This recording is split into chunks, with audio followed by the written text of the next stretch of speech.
हम जैसे कुछ लोग हैं इस संसार में जो मंथरा की तरह रामराज होने ही देना नहीं चाहते। मंथरा और भरत ये दोनों रामायण के विचित्र पात्र हैं। भरत के दिल में आग लग जाती है जब रामराज्य नहीं होता, और मंथरा के दिल में आग लग जाती है जब रामराज होने की तैयारी होती है। राम तिलक सुन भा उर दाहू। मंथरा राम के तिलक की बात सुन करके ही भीतर आग लग गई। और भरत जी महाराज जब रामराज नहीं होता है, वनवास हो जाता है, तो एहि दुख दाह दहै दिन छाती। एहि दुख दाह।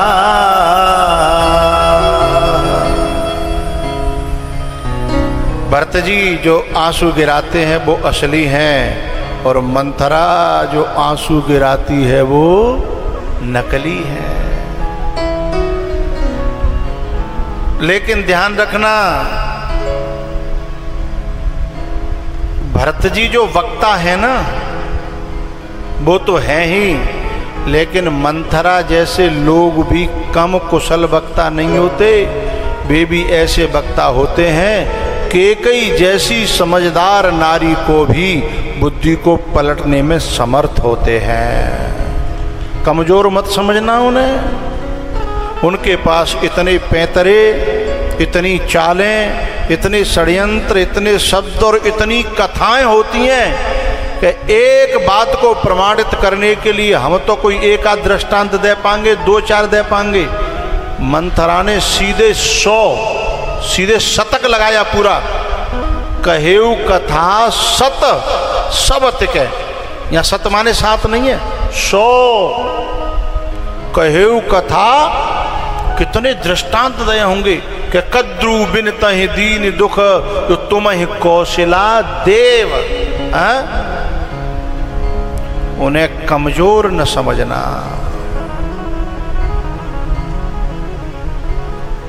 भैया नींद न आने की बीमारी दोनों को होती है, संत को भी होती है और असंत को भी होती है। असंत तो इसलिए नींद नहीं ले पाता, दुष्ट तो इसलिए नींद नहीं ले पाता कि जे फलानो आदमी सही मार्ग पर चल कैसे रहा है। मेरे रहते हुए जा गांव में और फलाने आदमी को परिवार ठीक ठाक चल रहा है, धर्म पे चल रहा है, तो मेरो जीवो बेकार है। दुष्ट तो जावाते सो नहीं पाता। और भरत जैसे संत इसलिए नहीं सो पाते हैं कि मोहे कारण भई सकल उपाधि। मेरे कारण ये दुख पा रहे हो, जे दुख पा रहे हो, जे दुख पा रहे हो, मैं कहूँ सुख ही ना दे पा रहे हो है। संत जो है इस बात के लिए रोता रहता है, उसे नींद नहीं आती। भरत जी महाराज निषाद राज के साथ में चित्रकूट पहुंचे हैं। निषाद राज ने एक जो ऊंचे से टीले पे चढ़ करके भरत को कहा कि ये जो पेड़ खड़े हैं ना, इनके बीच में जो बरगद को पेड़ है, वाकई नीचे चबूतरा पे भगवान बैठे हैं, बगल में ही माता जानकी बैठी हैं। क्यों भैया एक बात मुझे बताइयो, जी निषाद राज तो संगई आ रहा है, भरत जी के संगई तो आ रहा है। अरे हाँ ना तो बोलो भाई। जब जे संगई आ रहा है तो जा कैसे पता कि वहां पे राम बैठे हैं उस पेड़ के नीचे इसके झुंड में। भाई जब यूँ कहनी चाहिए कैसे यहीं कहूँ मिलेंगे हैं, ऐसी सूचना है। फिर इसे पूरा एक्यूरेट पता है कि ये झुंड वृक्षों के झुंड में जो बरगद का पेड़ है उसके नीचे चबूतरा है, वहाँ पर भगवान बैठे हैं। पता है भगवान ने निषाद को लौटा दिया था एक लकीर खींच करके कि यहाँ से आगे तुम नहीं आओगे, लेकिन निषाद राज ने अपने गुप्तचर लगाए रखे रोजाना उनको भेजता था और उनको भेज करके उनसे फिर रोज राम की कथा सुना करता था। पता है कथा सुनने वाले जितने कथा के जो रसिया होते हैं निषाद की तरह हैं, बिना कोई न मिले तो गुप्तचरों से कथा सुन लिया करते हैं साहब, गुप्तचरों से कथा सुन लेते हैं। और कोई न मिले तो पता है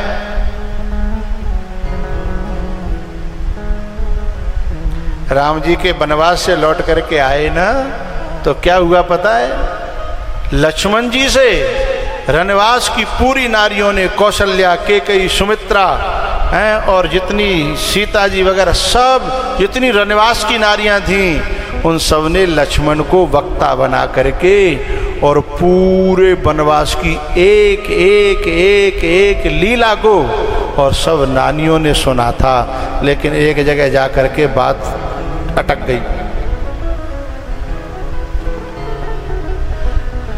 कौशल्या ने कहा लक्ष्मण रुक क्यों गए? बोले आगे की कथा कहने लायक नहीं है। बोले क्यों नहीं है? बोले आप सहन न कर पाओगे और मेरा मुंह मत खुलवाओ। बोले ऐसा क्या हो गया?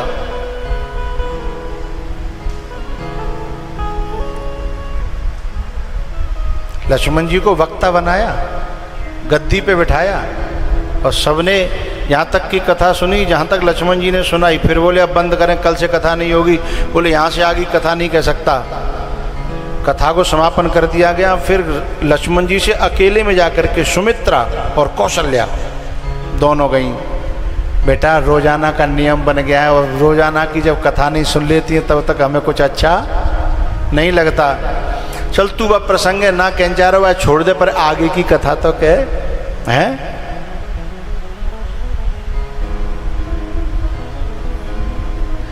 तो कौशल्या से लक्ष्मण जी ने कहा एक काम हो सकता है, उस कथा को आप मुझसे समाज में मत कहलवाओ।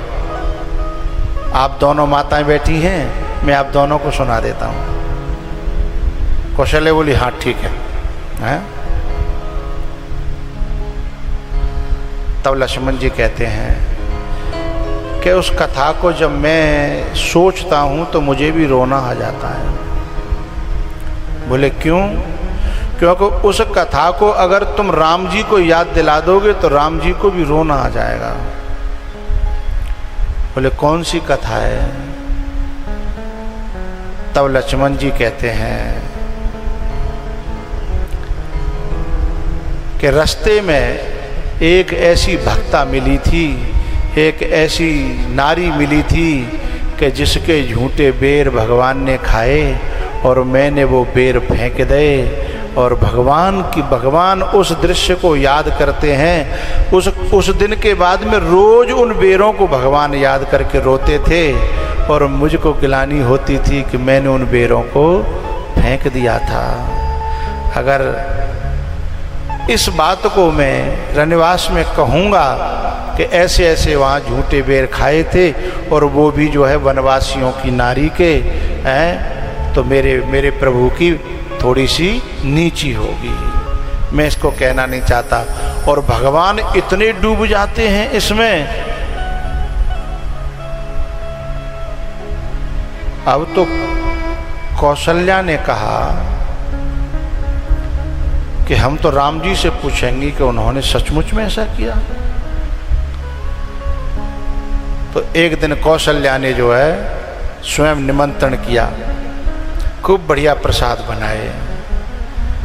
और माताओं को स्वभाव है भोजन परस के ही प्रश्न करती हैं क्या खाए ले के बात पूछनी है। जो कहती है खाए ले हो, पहले रोटी खा ले, उन्हें एक बात पूछनी फिर हल्का में जाएगी। एक बात पूछनी है और वो बात को पता होना जिन्हें कहा है। तो ऐसे ही कौशल्या ने जो है प्रसाद परस करके और कहा मैंने लाला एक बात सुनी है। बोले का? बोले कोई तो माँ ऐसी नारी मिली थी कि तेने बाकी झूठे बेर खाए, सोई भगवान की आंखें भर आई। मैया सही बताऊं, न तो मोए अयोध्या में और न मोए जनकपुर में, ये दोनों धाम हैं, ये दोनों पुरी हैं और ये दोनों बड़े इस धरती के तीर्थ हैं, लेकिन मुझे इनके पकवानों में भी उतना स्वाद नहीं आया जितना स्वाद उस मैया के बेरों में आया। इतना स्वाद नहीं आया।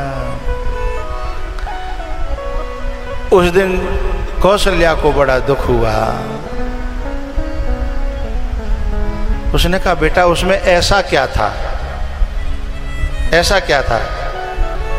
तब भगवान कहते हैं मैया तुम इस घर में शादी होकर के आई हो, तुम एक राजा की रानी हो, राम की माँ हो, और तुम्हें सम्मान मिले तो कोई बड़ी बात नहीं है।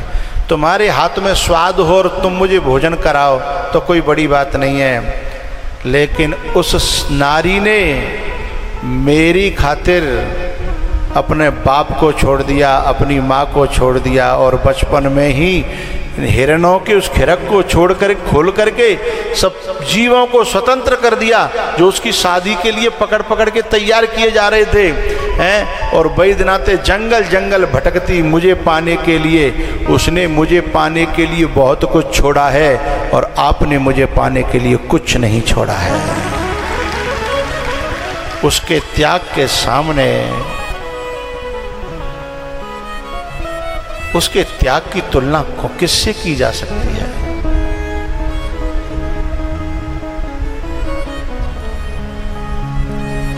और आपको एक बात पता है, राम के दर्शन होने तक ही सबरी ने जीवन जिया है, उसके बाद जीवन नहीं जिया, शरीर वहीं छोड़ दिया। तो मेरा कहने का भाव लौट करके आइए, अयोध्या में लखन जी को वक्ता बना करके पूरे वनवास की कथा सुना करती थी रानियां। ऐसे ही ये निषाद राज जिस पर रोक लगा दी, माने कि वैसे रोक लगा दोगे तो उनके गुप्तचर जाते थे और पूरी राम की लीलाओं को, पूरी राम की कथाओं को जो वो समेट के लाते हैं और फिर निषाद को सुनाते हैं। इसलिए निषाद को बिना आए जाए भी ये पता है कि इन पेड़ों के बीच में बरगद के पेड़ के नीचे भगवान का आसन लगता है।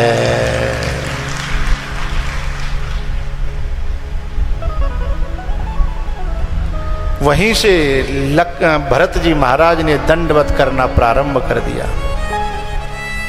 गिरते हैं उठते हैं, गिरते हैं उठते हैं, गिरते हैं उठते हैं। और राम जी की जिधर पीठ थी उधर से भरत जी महाराज प्रवेश करते हैं। राम जी की पीठ थी और लखन जी की निगाह आमने सामने बैठे थे, तो लखन जी की निगाह पड़ी सबसे पहले भरत पर और हाल देखा। पुलक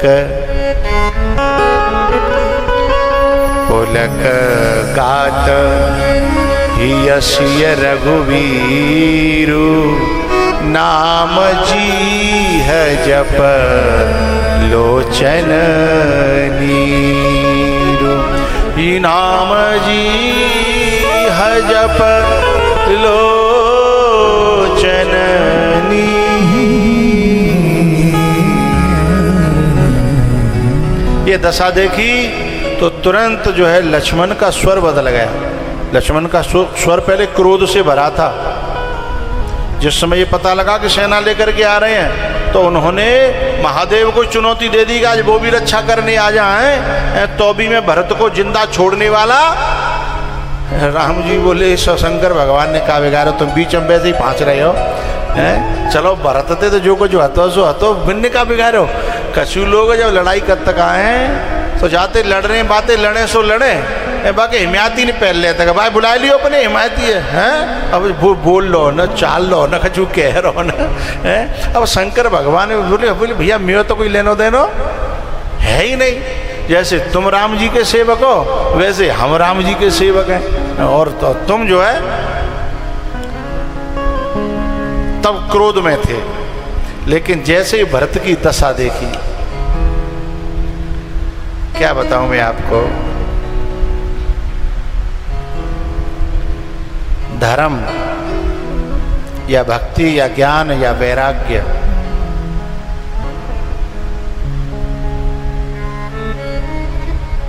जब वचन में होता है किसी किसी के, और किसी किसी के वचन में भी होता है, हृदय में भी होता है, और किसी किसी के जीवन में और आचरण में भी होता है।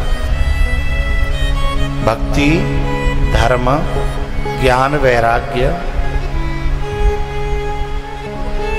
भरत जी महाराज को देख करके लखन जैसे का भी स्वर शांत हो जाता है। जिसके दर्शन करके अपने आप उग्र से उग्र को भी शांति मिल जाए, वही सच्चा साधु है। सुनहु भरत तुम शब विधि साधु, सुनहु भरत, सुनहु भरत तुम शब विधि साधु, सुनहु भरत।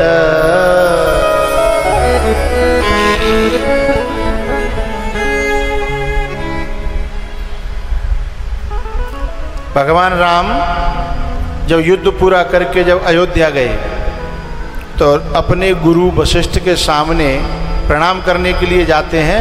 उससे पहले धनुष को उठा के रखते हैं, फिर तीर को अलग रखते हैं, तरकश को उतार के अलग रखते हैं, और फिर प्रणाम करते हैं वशिष्ठ जी को।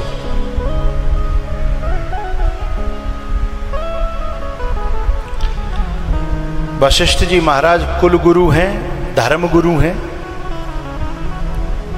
लेकिन भरत जी महाराज गुरुओं के भी गुरु हैं, परम गुरु हैं। धर्म से तो भरे हैं वशिष्ठ, लेकिन भरत जी प्रेम से भरे हैं। वशिष्ठ को देख करके राम जी को जो धनुष, तीर, बाण, तरकस उतार के धरने पड़ते हैं, वे ही तीर और तरकस और बाण और धनुष भरत को देख करके उतारने नहीं पड़ते, अपने आप उतर जाते हैं। कहूँ पट कहूँ निसंग धनु तीरा, उठे राम सुने प्रेम यधीरा। कहूँ पट कहूँ निसंग धनु तीरा, उठे राम सुने प्रेम अधीरा। हमारे विकार, हमारे विकार जिसको देख करके गिराने न पड़े गिर पड़े, उतारने न पड़े उतर जाएं, हराने न पड़े हार जाएं, मारने न पड़े मर जाएं, ऐसे साधु हैं भरत। उठे राम सुने प्रेम यधीरा, कहूँ पट कहूँ निसंग धनु तीरा। कहूँ पट कहूँ निसंग धनु तीरा।